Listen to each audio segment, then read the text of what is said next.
I rise to speak to the Appropriations Bill and respond on behalf of the people of South Brisbane and outline the Greens' vision for what this budget could achieve.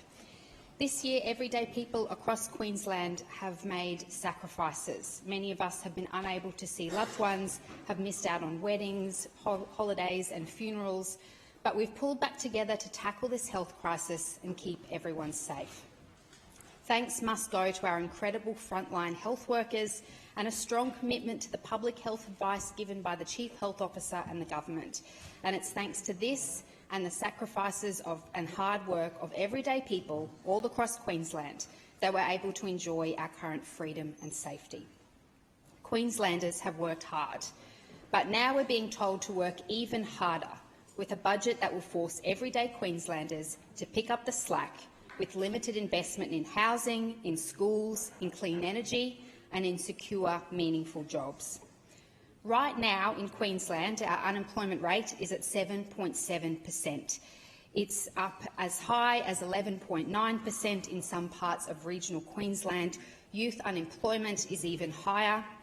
In my electorate, South Brisbane, every week hundreds of people line up for food packets and hundreds of international students rely on food relief.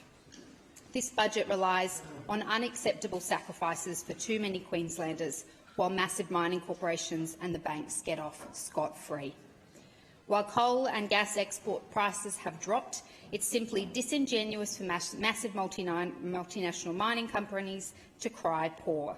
BHP and Anglo American, with significant interests in coal and gas in Queensland, are both enjoying their biggest share price since at least 2012.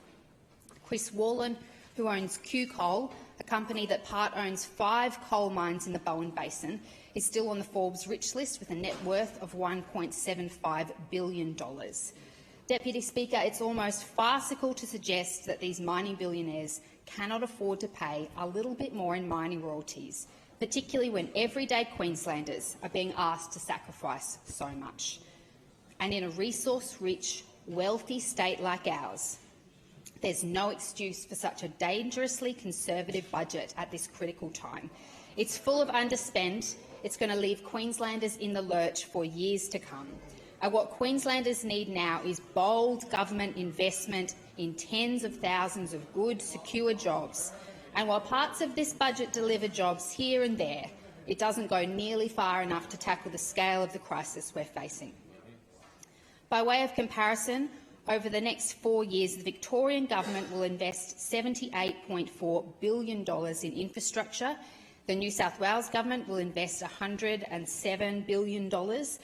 So why here in Queensland is the government only planning to spend $56 billion on infrastructure over the next 4 years?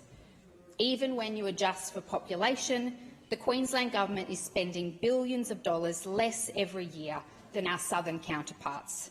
That's billions of dollars that could have gone into building more crucial public infrastructure like schools, hospitals and public homes.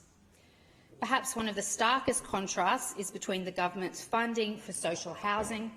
The Victorian government has announced it will spend $5.3 billion to build more than 12,000 social dwellings over the next 4 years. In stark contrast, the Queensland government has made it clear it only intends to build 1,800 social homes over the next 4 years. As of June 2019, there were 39,000 Queenslanders on the social housing waiting list, a list that is growing by 7,000 people every year. This budget relies on thousands of Queensland families having to wait years for safe and secure roofs over their heads. And as the Victorian government has rightly pointed out, their mass build of social housing will create 43,000 good, secure jobs, with tradies, firms large and small, knowing they've got a secure and massive pipeline of work over the next critical years.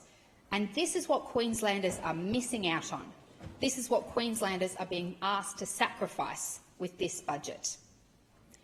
For South Brisbane, I welcome a number of pre-election commitments that have been followed through: funding for cycling and active transport infrastructure, funding for the long-called-for Kangaroo Point Riverwalk, additional capacity for Buranda State School and crucial works for Dutton Park State School. However, funding allocated for the Montague Road study, a road that has been notoriously dangerous and congested for years as a result of poor planning, won't come online until 2022 at the earliest. Our community needs urgent investment in public transport, a new ferry terminal and active transport infrastructure. And it's not enough to defer blame to the Brisbane City Council. The state government has to bear responsibility for the outcomes of a planning act that has created and allowed property developers to overrun our communities. East Brisbane State School has also missed out in this current budget despite reaching capacity and despite the ongoing advocacy of the PNC and the school community. If education is a priority for this government, why are prep students expected to start their schooling in demountable classrooms? I've said it before and I'll say it again. Queensland is a wealthy state. So you'd think our state schools would be some of the best funded in the country.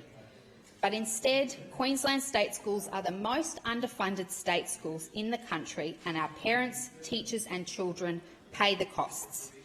The Queensland Government has committed only 69% of the 80% school resources standard. Compare this to Tasmania and Western Australia, who committed over 75%, or even better, the ACT, which has committed the full 80%. And this budget does nothing to address this shortfall.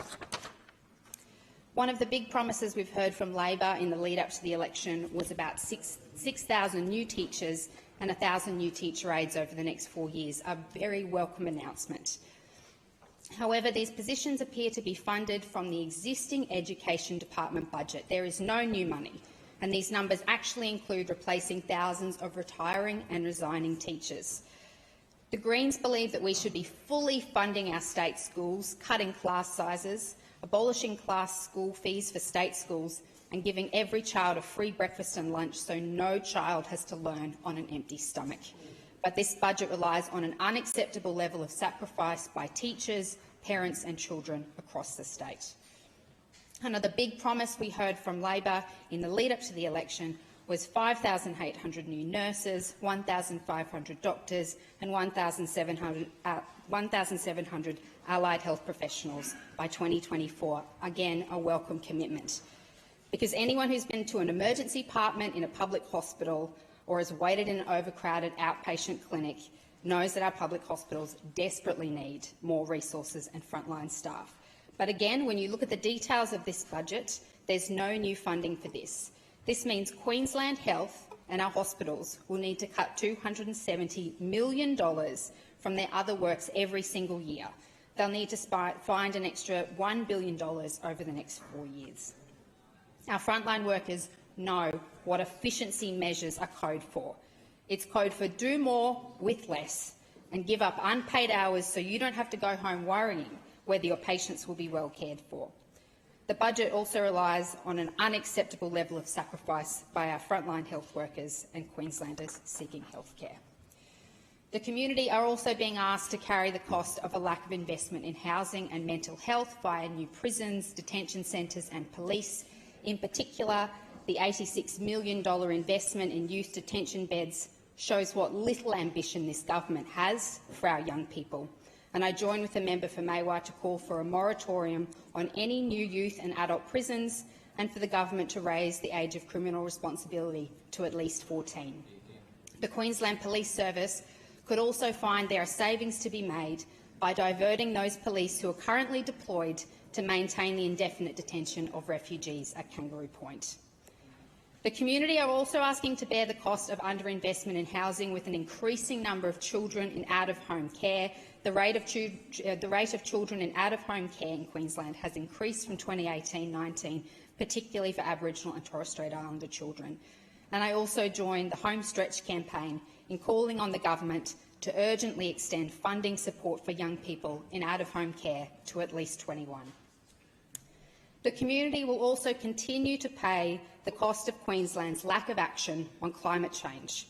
We welcome the $500 million from Renewable Energy Fund and grid upgrades for renewable energy zones, but the reality is this is a drop in the ocean when you consider the scale of the challenge we're facing and the opportunities that Queensland has to create thousands of secure jobs.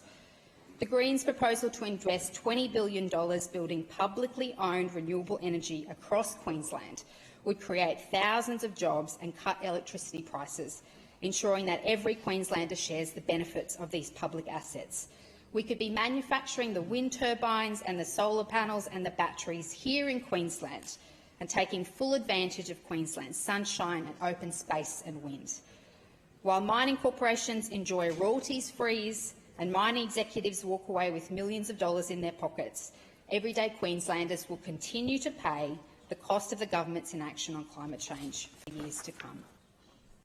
Deputy Speaker, for the Treasurer to be crowing just a few days ago that this budget was applauded by the Queensland Resources Council tells you everything you need to know. It's a budget written to ensure that big multinational mining companies maintain their extraordinary wealth while Queenslanders go homeless. It's a budget to maintain the royalties at paltry levels while people in South Brisbane line up for food parcels. It's a budget that lets government donors and government lobbyists line their pockets while kids as young as 10 are chucked in watch houses. Deputy Speaker, this budget is a tremendous missed opportunity. We should be taking advantage of record low interest rates. We should be taking advantage of the immense mining wealth here in Queensland by raising mining royalties, by lifting the cap on infrastructure charges and making the big banks pay their fair share with a modest bank levy, and investing this in the things that everyday Queenslanders crucially need.